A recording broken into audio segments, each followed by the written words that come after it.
Good morning, everyone. So we are here with another category of polymers called acrylic polymers. As had been written that they are the group of polymers which are known for their transparent nature, resistance to breakage, and elastic behavior. They are also called acrylate polymers or polyacrylates. ये कुछ example है जो हमने इस heading के अंदर discuss करने like polyacrylic acid, polymeth acrylic acid, polymethyl methacrylic acid et cetera et cetera. So let us first start from the first one, the polyacrylic acid. ये सबसे बेसिक पॉलीमर है इस एक्रिलिक पॉलीमर वाली क्लास में, जो कि एक्रिलिक एसिड को रिप्रेजेंट कर रहा है. बाकी के जो हम पॉलीमर देखेंगे, चाहे वो मिथाइल मिथाक्रिलेट हो या मिथाइल एक्रिलिक एसिड की बात हो, वो इसी पॉलीमर के डेरिवेटिव होंगे. So the very common and the very basic polymer is polyacrylic acid, PAA से इसको डिनोट करते हैं. एंड एज हैड भी ये इसका जनरल स्ट्रक्चर रहता है. एक्रिलिक एसिड का जनरल स्ट्रक्चर एक तरफ आप देख रहे हैं कि ये जो विनाइल ग्रुप लगा हुआ है ये रिस्पॉन्सिबल होता है इसकी पॉलीमराइजेशन के लिए. ये पॉलीमर फंक्शनैलिटी को रिप्रेजेंट कर रहा है. और ये वाला जो फंक्शनल ग्रुप है ये रिस्पॉन्सिबल है इसकी पॉलीमराइजेशन का. जैसा आप यहाँ देख रहे हैं एक चेन बन रही है और साथ में इसके कार्बोक्सिलिक फंक्शनल ग्रुप लगा होता है. So this is as the structure of acrylic acid and after polymerisation we get this kind of polymer. As has been written that this is formed by free radical polymerisation. अब आपने chapter 1 में different type की polymerisation techniques पढ़ी होंगी या तरीके सुने होंगे किस तरह से पॉलीमराइजेशन होती है, like anionic polymerisation, cationic polymerisation, condensation polymerisation, and then there is free radical polymerisation also. So this polymer is formed by free radical polymerisation technique. तो इसमें फ्री रेडिकल का मतलब हुआ कि कोई एक सिंगल इलेक्ट्रॉन स्पीशी जनरेट होगी जिसको हम फ्री रेडिकल्स कहते हैं. तो उसके लिए जो जनरली इनिशिएटर रहता है वो AIBN और पोटाशियम परसल्फेट की फॉर्म में रहता है. तो ये जो AIBN है और पोटाशियम परसल्फेट है इसको हम कहते हैं इनिशिएटर. और यहाँ पे लिखा भी हुआ है it is called radical initiators. मतलब इनका काम है फ्री रेडिकल जनरेट करना और फिर वो इस पॉलीमराइजेशन प्रोसेस को इस फंक्शनल ग्रुप के थ्रू प्रोपोगेट कर रहे होंगे. आगे लिखा है कि rate of polymerisation depends upon temperature and pressure. ये दोनों फैक्टर पॉलीमराइजेशन को अफेक्ट करते हैं. आगे आते हैं हम इसकी प्रॉपर्टीज़ पे. प्रॉपर्टीज़ में कुछ खास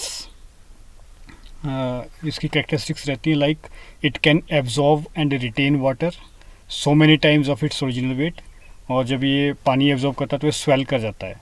तो ये स्वलन जेल की फॉर्म में रहता है जिसको हम हाइड्रोजेल भी कहते हैं. तो ये अपनी जितना इसका वेट होता है उससे कई गुना टाइम तक पानी को एब्जॉर्ब कर सकता है. वाटर एब्जॉर्प्शन इसकी कैपेसिटी रहती है.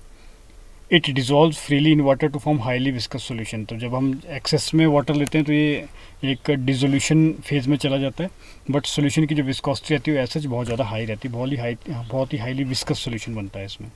तो इसी नेचर के हिसाब से इसकी एप्लीकेशंस भी आगे होंगी. फॉर एग्जांपल इन्होंने लिखा है कि it is used as a gel in cosmetics, क्योंकि इसका जो नेचर है वो क्या है, वाटर एब्जॉर्ब करना है और एक जेल की फॉर्म में, स्वलन फॉर्म में रहना है. तो इसकी वजह से इसको as a gel in cosmetics और पर्सनल केयर प्रोडक्ट्स में यूज़ किया जाता है. It is also used as thickening agent, dispersing agent and suspending agents in many pharmaceutical, cosmetics and paints formulations.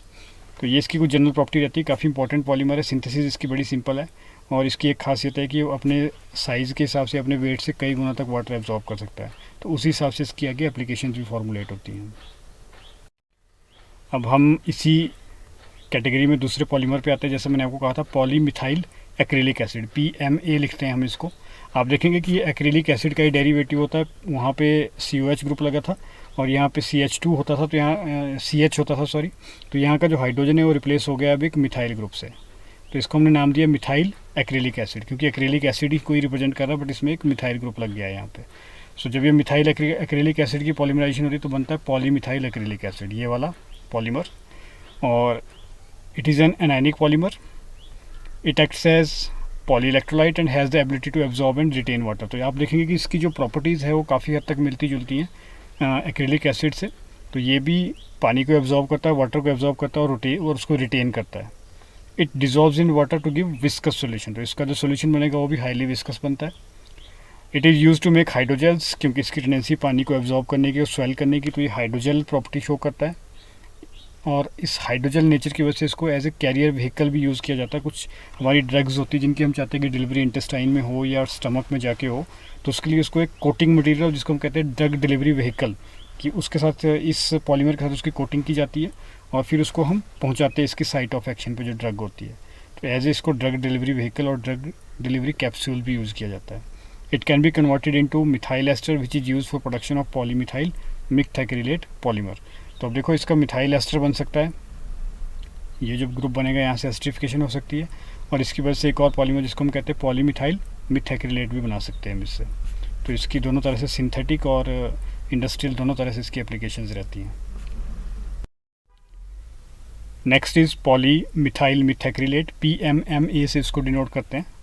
और आप देख रहे हैं कि ये इसका जनरल स्ट्रक्चर है। तो अभी हमने जस्ट पिछली स्लाइड में बात की कि इसका एस्टरिफिकेशन में रोल रहता है किसका, जो हमने पिछला पॉलीमर पढ़ा पॉलीमिथाइल एक्रिलिक एसिड, उसकी हम एस्टरिफिकेशन कराते हैं। तो ये एस्टरिफिकेशन हुई है यहाँ पे, और उससे जो हमने कहा था कि एक नया पॉलीमर बन जाता है जिसको हम कहते हैं पॉलीमिथाइल मिथाइक्रिलेट। तो इसकी बात हो रही थी।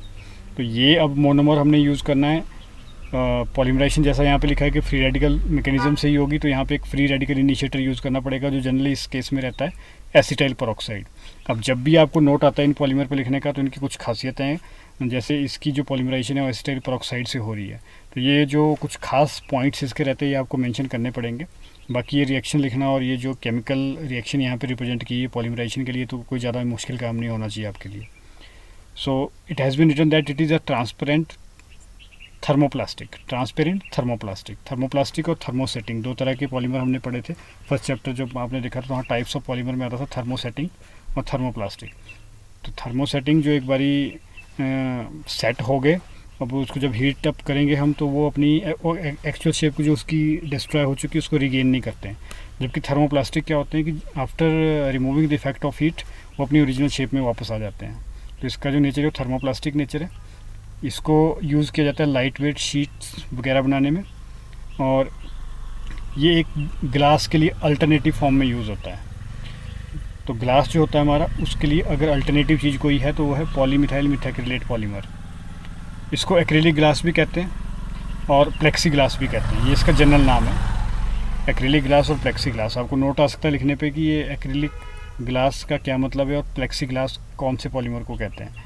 तो ये कई बार 1 मार्क्स का क्वेश्चन आ सकता है, या ऐसा इसके नाम से भी क्वेश्चन डल सकता है यहाँ पे। So this is how the polymerisation is achieved, PMMA बन गया यहाँ पे। अब इसकी कुछ प्रॉपर्टीज़ रहती हैं, like it is colourless and transparent material, जैसा हमने पहले बात की थी। ट्रांसपेरेंट थर्मोप्लास्टिक को रिप्रेजेंट करता है। प्लास्टिक और ग्लास का सब्स्टिट्यूट है ये। लाइट वेट पॉलीमर बनता है, लाइट वेट शीट्स बनती है इससे। It is atactic and amorphous nature. अब एटेक्टिक क्या होता है इसकी बात हम कई बार कर चुके हैं। अमॉर्फस नेचर भी आप पढ़ चुके हैं अभी तक कि पॉलीमर दो तरह के होते हैं, अमॉर्फस और क्रिस्टलाइन। तो इसका जो नेचर है वो अमॉर्फस नेचर का है। एटेक्टिक का मतलब है कि जो साइड ग्रुप्स है उसकी इरेगुलर अरेंजमेंट रहने वाली है यहाँ पे। It has tough durable and light weight thermoplastic, इसकी प्रॉपर्टी थर्मोप्लास्टिक वाली है। ड्यूरेबल, टफ और लाइट वेट मटेरियल रहता है ये। It has poor resistance to many chemicals due to easily hydrolysable ester group, क्योंकि इसमें एस्टर ग्रुप लगे हैं तो आपको पता है कि इसकी एस्टर की हाइड्रोलिसिस फटाफट से एसिड और अल्कोहल में हो जाती है। तो इसकी जो केमिकल स्टेबिलिटी है वो बहुत ज़्यादा सही नहीं है। Poor resistance to many chemical, मतलब जैसे कोई केमिकल के कॉन्टैक्ट में आता है तो फटाफट से रिएक्ट कर जाता है। तो it is very reactive and less stable as such. Chemically stability इसकी बहुत ज़्यादा सही नहीं है। It has good impact strength, higher than both glass and polystyrene but less than that of polycarbonate. तो ये ग्लास और पॉलीस्टाइरिन से बढ़िया पॉलीमर है, बढ़िया मटेरियल बनाता है।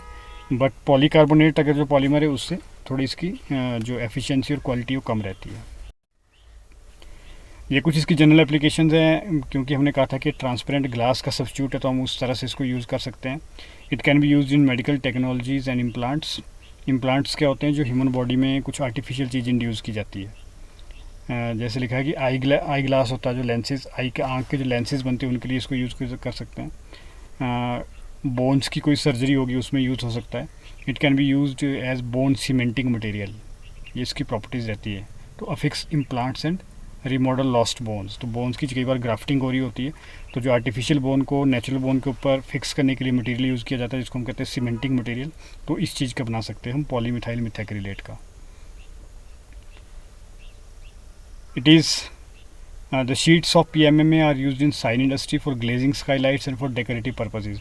अब इसकी जो साइन बोर्ड्स होते हैं वो काफ़ी ग्लो करते हैं, तो इसको जो बड़े बड़े साइन बोर्ड्स होर्डिंग्स बनाने के लिए यूज़ किया जा सकता है। तो ये कुछ जनरल पर्पस रहेंगे, आप और भी उसमें ऐड कर सकते हैं अगर आपको कहीं और से मिलते हैं। तो ये जब भी आपको किसी पॉलीमर स्पेसिफिक कोई नोट लिखने को आता है तो आपको ये सारी चीज़ें डिस्कस करनी आनी चाहिए बिसाइड इट्स सिंथेसिस। तो ये हमारा आज का लेक्चर था।